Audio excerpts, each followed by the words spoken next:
they were vomited out of a lonely god's mouth. Congolese. They are born by sex or without sex, with mothers, or more often, without any women at all. But despite birth's recurring presence in the written record, and despite rumors of some long-lost matriarchal age and society that privileged a feminine divine and saw birth as the primary axis of imaginative, political, and social power, there is little evidence that birth was ever the foundational experience that any culture organized itself around. Just as women have been seen, in Simone de Beauvoir's phrasing, as the second sex, birth has a sense of secondariness about it. It has long hovered in death's shadow, quietly performing its under-recognized labor. Death has been humanity's central defining experience, its deepest existential theme, more authoritative somehow than birth, and certainly more final. It is a given that humans are mortal creatures who must wrestle with their mortality, that death is the horizon no one can avoid, despite constant attempts at evasion and postponement, and despite the recurring fantasy of immortality.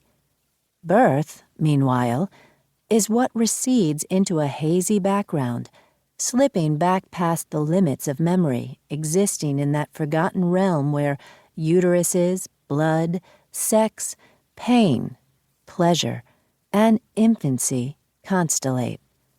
Birth is a singular event, a succinct and contained vignette, and unsurprisingly, it has been coded female, material, contradictory, messy, subconscious, sacrificial, sentimental, dangerous, powerful, weak, normative, subversive, and always lacking clear definition. Perhaps it's a survival instinct. From the time one is born, death becomes the most pressing concern. How to avoid death, how to deal with it as an inevitability. These are urgent questions. Different traditions have defined a range of ways of confronting death and integrating that encounter into one's daily life. Roman Stoic philosopher Seneca spoke of death's omnipresence in our lives. From the time you were born, you are being led to death. Our deaths are a point fixed by fate. We cannot predict that point, and we cannot control it. Accepting death and learning how to die were hailed by Seneca as paths to ultimate freedom.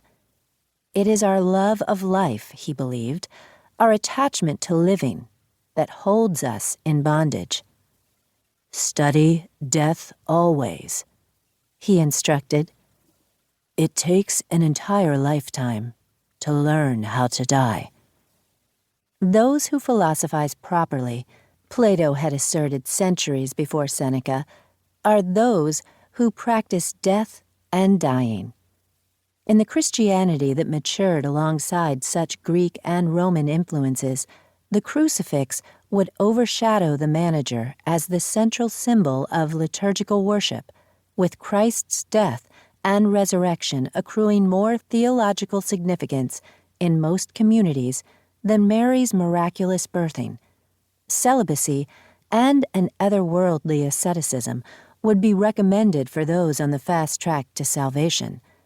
The end was imminent, many early Christians believed, and true seekers should seek not to perpetuate the human race, but to be reborn into God's kingdom. Remember to keep death daily before your eyes, Saint Benedict advised a faithful flock of celibate monastics in the medieval period. Or, as Buddhists have insisted for millennia, to be born is to be chained to endless rounds of human suffering. The consequence of birth is death, a Buddhist maxim asserts, and the renunciant's goal is to escape from this hellish cycle, to gain enough insight into the nature of reality so that when a person dies, she is freed.